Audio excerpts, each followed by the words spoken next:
Boa noite a todos. Boa noite aos nossos irmãos presentes, encarnados e desencarnados, aos nossos irmãos que estão entrando na live. Sejam muito bem-vindos. Sexta-feira, graças ao Pai, mais uma semana, estamos aqui buscando mais esse aprendizado, buscando mais esse crescimento. E hoje nós temos o céu e o inferno e a justiça divina segundo o Espiritismo, com o nosso irmão Bruno, na segunda parte. E aí, convido a todos para que possamos fazer a nossa prece de abertura dos estudos dessa noite. Elevando os nossos pensamentos ao alto, ao nosso irmão Jesus, agradecidos por mais esse dia, por mais essa oportunidade. Agradecidos pelo amparo e pela proteção, nós, Senhor, levamos o pensamento a Ti, para poder, assim, mostrar a nossa alegria de podermos estar junto a vós, não somente agora, mas em todos os dias de nossa vida. E assim, para podermos dar início ao estudo, vamos fazer a prece que nosso irmão Jesus nos ensinou. Pai nosso que estais no céu, santificado seja o teu nome. Venha a nós ao vosso reino, seja feita a tua vontade, assim na terra como nos céus. O pão nosso de cada dia que nos dai hoje. Perdoai as nossas dívidas, assim como buscamos perdoar os nossos devedores. E não nos deixeis, Senhor, cair em tentações, mas nos livre de todo o mal, agora e para todo sempre, pois vosso é o reino, é o poder e é a glória para o sempre. Que assim seja. Que assim seja. Um bom estudo a todos, o nosso irmão Bruno.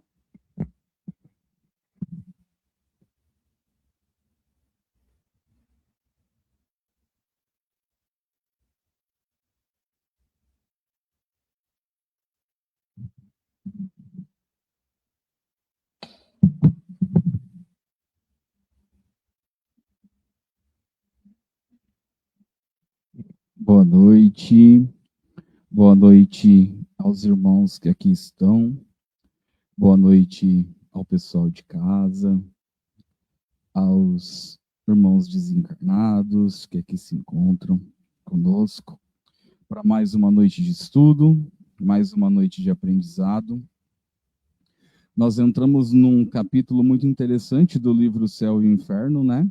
Que fala sobre a passagem, fala sobre todo o processo do desencarne. E hoje nós daremos continuidade no item 5. Ele continua assim: estabeleçamos inicialmente como princípio os 4 casos seguintes, que se podem ver como as situações extremas, entre as quais há uma quantidade de nuances. Primeiro, se no momento da extinção da vida orgânica, o desprendimento do perispírito se operasse completamente, a alma não sentiria absolutamente nada. Segundo, se nesse momento a coesão dos 2 elementos está com toda a sua força, produz uma espécie de dilaceramento que reage dolorosamente sobre a alma. Terceiro, se a coesão é fraca, a separação é fácil e se opera sem abalo. Quarto, se depois da cessação completa da vida orgânica ainda existirem inúmeros pontos de contato entre o corpo e o perispírito, a alma poderá sentir os efeitos da decomposição do corpo até que o laço seja completamente rompido. Disto resulta que o sofrimento que acompanha a morte está subordinado à força de aderência que une o corpo e o perispírito.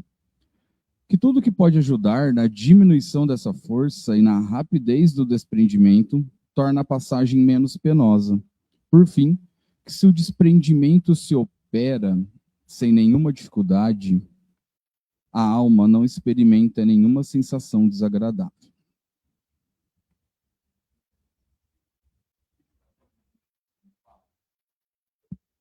Bom, ele começa expondo para a gente 4 casos, né? O primeiro é o desprendimento completo no momento da morte.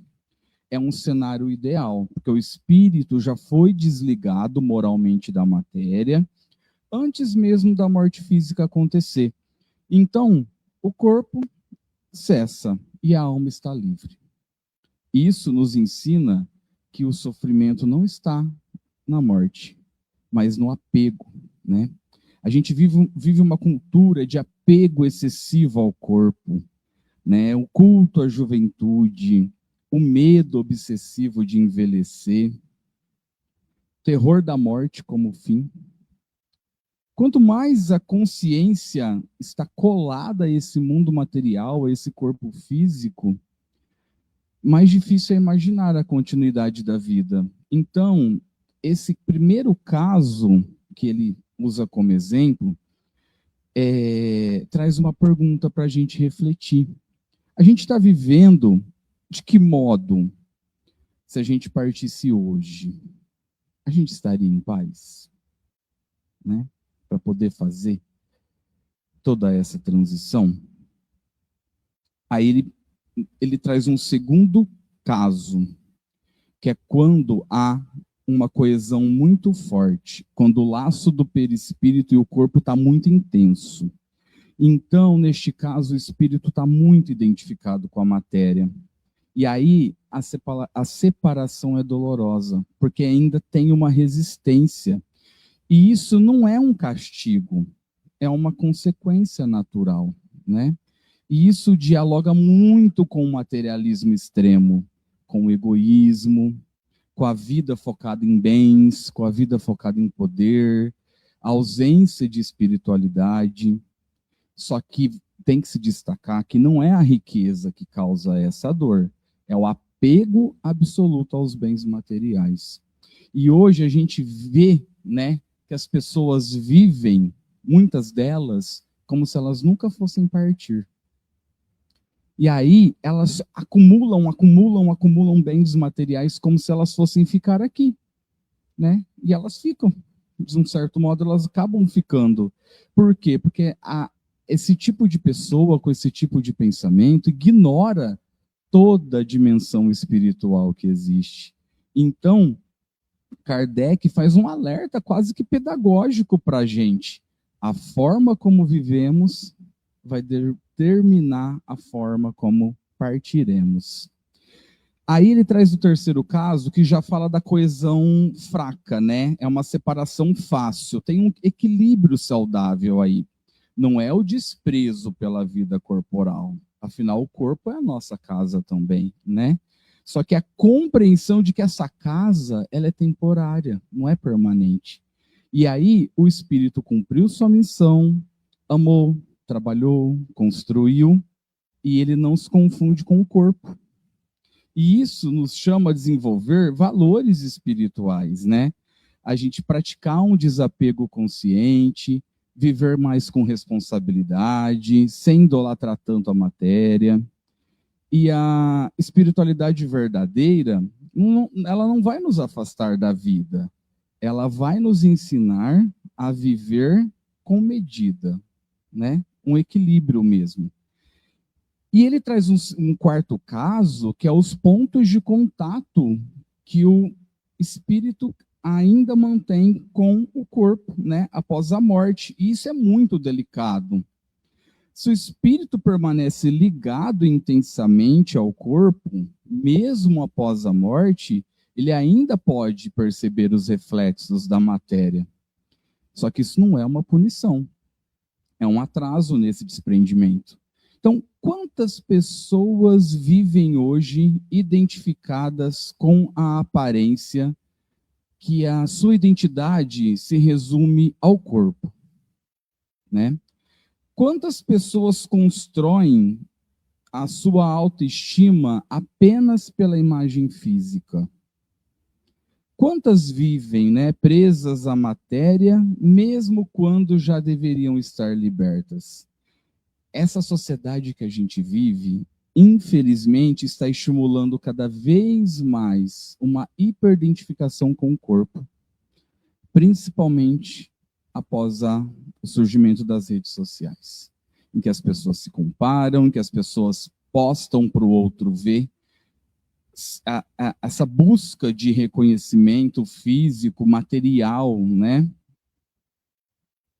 E isso rola assim de uma forma tão absurda. E as pessoas estão cada vez mais vazias por dentro, infelizmente. Só que o Espiritismo, ele veio nos lembrar, nós temos um corpo, nós não somos ele. Gostaria de falar? Sim. E ele resume de forma clara que o sofrimento da morte está subordinado à força dessa aderência que o perispírito cria com o corpo, né? Então, a morte não deve ser vista como uma punição divina. Não é Deus que está causando essa dor.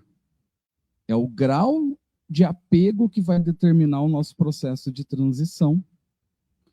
E aqui é um ponto muito forte, né? Que a morte, ela não transforma ninguém. Ela revela o que nós somos, ou o que nós fomos, né? Aí ele continua no item 6 assim. Na passagem da vida corpórea à vida espiritual, produz-se ainda outro fenômeno de importância capital, a perturbação. Nesse momento, a alma experimenta um entorpecimento que paralisa momentaneamente suas faculdades e neutraliza, ao menos parcialmente, as sensações. Ela fica, por assim dizer, em estado cataléptico, de sorte que quase nunca é testemunha consciente do último suspiro. Dizemos quase nunca porque é um caso em que ela pode ter consciência, como veremos em breve. A perturbação pode, então, ser considerada como um estado normal no instante da morte. Sua duração é indeterminada. Ela varia de algumas horas a alguns anos. À medida que a perturbação se dissipa, a alma fica na situação de um homem que sai de um sono profundo. As ideias são confusas, vagas, incertas.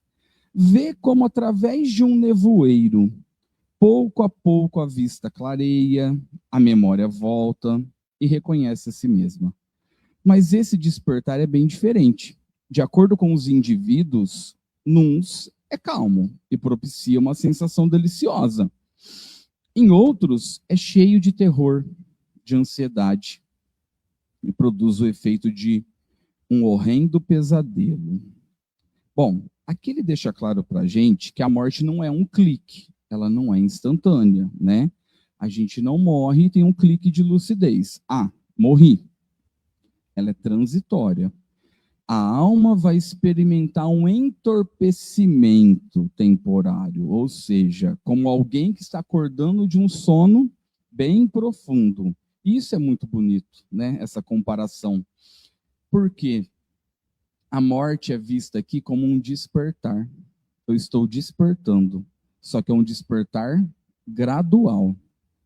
E isso desfaz duas ideias equivocadas muito comuns: que todos morrem plenamente conscientes e que todos despertam imediatamente, lúcidos no plano espiritual. A perturbação é o estado normal, né? Então, Kardec vem nos mostrar que, na maioria dos casos, há uma espécie de anestesia espiritual, porque a providência está agindo com misericórdia, né? E hoje a gente vive uma cultura que dramatiza muito a morte, cria pânico perto desse fim. E as pessoas evitam até conversar sobre o assunto, né? Evitam tocar nesse tema. Mas a gente está aprendendo aqui, graças a essa oportunidade, que é uma transição. E essa transição ela é assistida por leis naturais. Então a morte não pode ser vista como um salto num vazio, no nada. Ela é um despertar, né? Aos poucos. E é um despertar assistido, no sentido de assistência. Nós somos assistidos, né? E aí cabe uma pergunta: nós temos mais medo de morrer? Ou a gente tem mais medo de perder o controle durante esse despertar, né? Durante a perturbação? Aqui ele fala da perturbação, né? Que a perturbação pode durar anos. E essa perturbação, essa duração da perturbação, vai depender do nosso estado moral, do nosso apego à matéria e do nosso preparo espiritual. E não é um tempo apenas cronológico. Aqui entra o tempo psicológico, né? O tempo espiritual. E ele faz uma metáfora muito bonita. É como se a gente visse através de um nevoeiro que começa a se dissipar. É exatamente como alguém que acorda, sem saber onde está, tentando reconhecer o ambiente e as memórias voltando aos poucos. Então, a identidade, ela não vai se perder. Ela vai reaparecer gradualmente. E quantas pessoas hoje vivem em perturbação moral, né? Vivemos encarnados. Quantos de nós ainda estamos confusos de valores, crises de identidade? Hoje a ansiedade dizem que é um mal do século, né? Junto com a depressão. Vivem nessa sensação de vazio. Tem pessoas que, por mais que tenham bens material, nunca estão satisfeitas. Porque, na verdade, não é isso que nos preenche. O que nos preenche é o bem espiritual. É o alimentar a nossa alma, alimentar o nosso espírito, a nossa mente, né? Por isso que muitas pessoas ainda sentem essa sensação de vazio. O que eu estou fazendo aqui? Qual é a minha missão? Né? O que eu posso fazer para encontrar essa missão, caso eu não tenha encontrado ainda? E ele cita para a gente que esse despertar, ele é diferente para cada um, para cada indivíduo.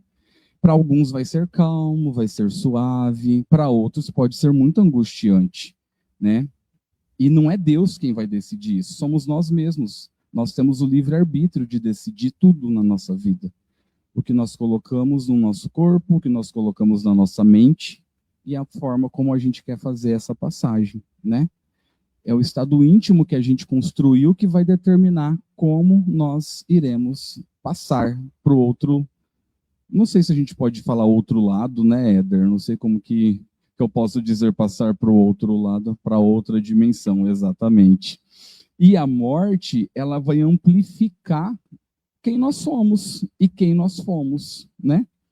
Se a nossa consciência, como nós vemos muito, né? Se nós tivemos, nós imploramos para estar aqui, para viver essa dimensão e aprender, nos encontrarmos ou nos reencontrarmos e aprender um com o outro, aproveitar esse momento, aproveitar essa troca, né? E construindo um momento de paz, né? Para nossa consciência cada vez mais estar em paz, para o nosso despertar ser sereno, né? E essa vida é o período de preparação para esse despertar. Só que hoje a sociedade prepara as pessoas para o sucesso profissional, para quem tem mais dinheiro, para quem faz mais sucesso. É uma competição para a estética corporal, para o consumo, né? Hoje, quase ninguém se prepara para esse despertar. E se hoje fosse o nosso despertar, né? Será que a gente acordaria na outra dimensão como? Em paz, em desespero, aflito por deixar tudo que eu construí e me apeguei nessa dimensão? Ou em paz, por saber que a minha consciência está tranquila, que eu fiz o que eu tinha que fazer no momento que eu estive aqui, né? Vale essa reflexão para todos nós. E aí ele continua no item 7, dizendo assim: o momento do último suspiro não é, portanto, mais penoso, porque quase sempre a alma não tem consciência de si mesma, mas antes ela sofre pela desagregação da matéria durante as convulsões da agonia e depois pelas angústias da perturbação. Apressemo-nos a dizer que esse estado não é geral. A intensidade e a duração do sofrimento são, como mencionamos, proporcionais à afinidade que existe entre o corpo e o perispírito. Quanto maior essa afinidade, mais os esforços do espírito para se soltar de seus laços, que são longos e penosos. Mas há pessoas nas quais a coesão é tão fraca que o desprendimento se opera por si mesmo e naturalmente. O espírito separa-se do corpo como um fruto maduro se solta de seu caule. É o caso das mortes calmas e dos despertares tranquilos. E então Kardec traz aqui para a gente, né, que o instante exato da morte não é um momento de maior sofrimento, porque muitas vezes o espírito já está em estado de perturbação e não percebe, né, o último suspiro. E o que pode causar mais dificuldade é esse desapego da matéria durante uma agonia física, uma perturbação espiritual que ocorre após o desligamento do corpo. Só que esse sofrimento não é igual para todo mundo. Kardec esclarece para a gente que depende da nossa afinidade entre o corpo e o perispírito, ou seja, o grau do espírito, do apego do espírito à vida material. Quanto maior esse apego, mais difícil esse desprendimento. Por outro lado, quando o espírito viveu de forma espiritualizada, esse desligamento é natural, ele é tranquilo. O espírito se separa do corpo como um fruto maduro que solta do caule, do galho. E essa comparação, ela enche a gente de esperança, né? Por quê? De novo, a forma como desencarnamos está diretamente ligada à forma como vivemos. Se a gente viver preso aos bens materiais, se a gente ficar dominado por paixões, por orgulho, o espírito vai encontrar maior dificuldade em se desprender da matéria. Mas cultivar o bem, exercitar a caridade, compreender que a vida continua, vai gradualmente afrouxando os laços, né, que a gente tem com a matéria. E a passagem se torna mais tranquila. Ela é simplesmente uma transição natural da vida, dessa dimensão para outra. E esse ensinamento serve para nós enquanto estamos encarnados. Em que estamos colocando os nossos corações? Onde? A gente está vivendo apenas para as coisas passageiras? Ou a gente está cultivando valores que pertencem ao espírito, né? Porque a preparação para a morte não vai ser no último dia, né? Ela não acontece no último dia. Ela acontece todos os dias da nossa vida. Todos os dias nós temos essa oportunidade de vivermos melhor, de fazermos melhor, né? Cada ato de bondade que a gente prega, cada ato de perdão que a gente concede para alguém que nos machucou, né? O perdão que a gente pede para alguém que a gente feriu, o desapego, é como se a gente fosse amadurecendo, né, a alma aí. E aí quando chega o momento da partida, a gente se desprende da árvore igual um fruto mesmo. Então, o Espiritismo nos ensina que a gente não tem que temer a morte, mas compreender a vida é o contrário. É entender o que nós estamos fazendo, conosco e com quem está ao nosso redor. Porque a morte é um reflexo da maneira como a gente vive. Se a gente amadurecer a nossa alma no amor, na caridade, na compreensão, isso vai ser bem tranquilo, bem em paz. E a hora que a gente estuda essa passagem da vida corpórea para a vida espiritual, a gente percebe que a morte, que é tão temida pelos outros, porque o que eu vou deixar aqui? O que eu vou ficar, vai ficar aqui? Quantos irmãos a gente recebe aqui em momento de trabalho que questionam, né, o que eles deixaram aqui de bens materiais? Eles não entenderam ainda o que aconteceu com eles. E nós estamos aqui, já com esse entendimento, para poder auxiliá-los, né? E aprender com eles também, de alguma forma. E a morte, ela não é o fim da vida, né? ela é o retorno da alma à verdadeira pátria, que é o mundo espiritual. Nós não pertencemos a essa dimensão. Estamos aqui de passagem, né? E o sofrimento que pode existir não é um castigo divino, né? É o apego que a gente faz da matéria. Então, a maneira como a gente desencarna vai estar ligada à maneira como a gente vive. Se a gente cultivar apenas interesses materiais, se a gente nós continuarmos sendo orgulhosos, egoístas, né? A gente vai ter maior dificuldade em se desligar. Agora, se a gente procurar viver com mais amor, com mais bondade, com mais caridade, a gente vai pouco a pouco se desprendendo. E aí, quando chegar o momento da nossa partida, o momento da nossa passagem, né? Não vai ser um momento de desespero, vai ser um despertar sereno da vida espiritual. Então, que a gente possa viver de maneira que a nossa consciência esteja cada vez mais tranquila para isso, né? Que o nosso coração esteja cada vez mais em paz durante esses dias que nós temos nesta dimensão. Porque quando chegar o momento, né, o nosso momento da nossa viagem, a gente possa seguir confiante, dar a mão àqueles que vieram nos amparar, e a gente ter a certeza de que a vida ela continua, né? E que Deus está sempre nos olhando, nos cuidando com amor e com misericórdia, sabendo que seus filhos estão aqui para aprender, para evoluir e para nos tornarmos seres melhores, né? Que assim seja. Éder, gostaria de fazer algum comentário? Claro. E aí até eu assustei. Oi, tá alto.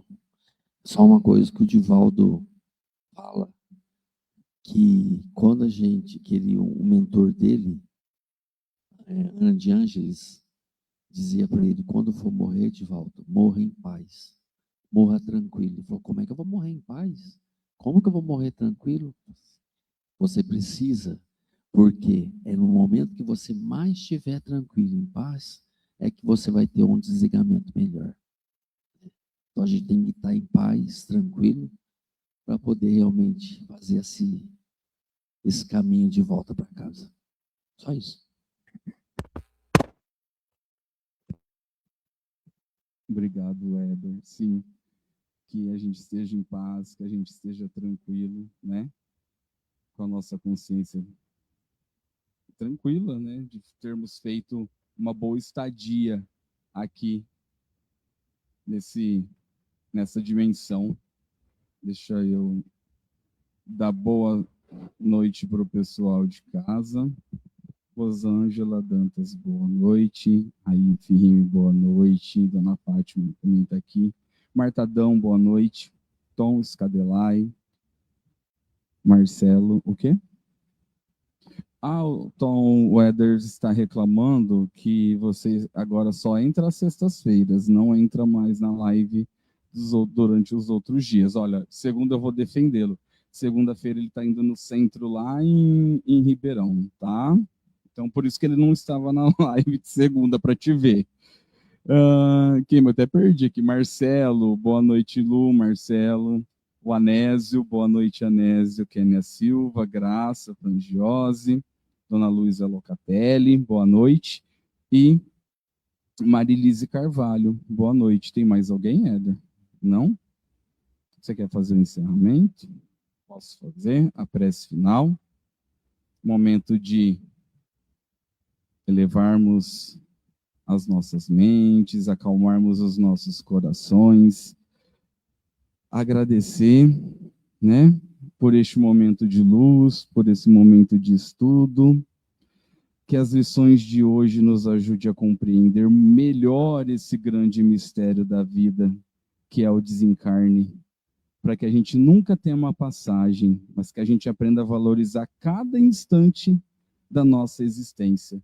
Afinal, a gente pediu tanto para estar aqui, né, para reencarnar, que isso é muito importante, valorizarmos, inclusive, os desafios diários, porque sem desafios nós não iremos aprender e não iremos evoluir. Que a gente possa viver de maneira mais consciente, cultivar o bem, a caridade, o amor ao próximo, para que o nosso perispírito se desligue cada vez mais da matéria, né? E que quando for o momento a nossa alma possa caminhar livre em direção à luz. E a gente pede também neste momento, Senhor, para aqueles que estão atravessando, aqueles irmãos que estão atravessando um momento de dor, aqueles irmãos que atravessam um momento de dor da perda, alguém que fez essa passagem e hoje esses irmãos que estão aqui nessa dimensão ainda sofrem, né? Sente saudade, né? Que estão chorando a partida de alguém. Ou aqueles irmãos que desencarnaram, que ainda estão em perturbação após o desencarne. Senhor, pedimos que vos ampares, que você tenha misericórdia, que a sua misericórdia alcance a todos. Traga consolo aos corações aflitos, esclarecimento àquelas almas que estão despertando no mundo espiritual. E Pai, nós que estamos aqui, permita que nós sigamos a nossa jornada com serenidade, lembrando sempre que a verdadeira vida é a vida do Espírito e que nenhum de nós está sozinho. Nós podemos contar com o seu amor infinito. Que nós possamos sair daqui hoje melhores do que entramos, mais dispostos a perdoar, compreender e amar. Que algo que foi dito com verdade toque o coração de alguém e que esse alguém possa, né, estar cada vez mais calmo e mais confiante nos desígnios do Pai.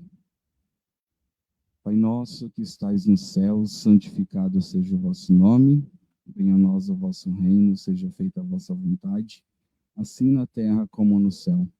Pão nosso de cada dia nos dai hoje e perdoai as nossas dívidas, assim como nós devemos perdoar os nossos devedores, e não nos deixeis, Senhor, cairmos em tentação, mas livrai-nos de todo mal, agora e para todo sempre. Que assim seja. Que assim seja. Boa noite a todos. Muito obrigado pelo carinho, pela presença de cada um. Tenhamos um final de semana tranquilo, abençoado. E nos vemos segunda-feira novamente com o nosso irmão Éder, com os seus ensinamentos grandiosos, de grande valia para todos nós. Grande abraço.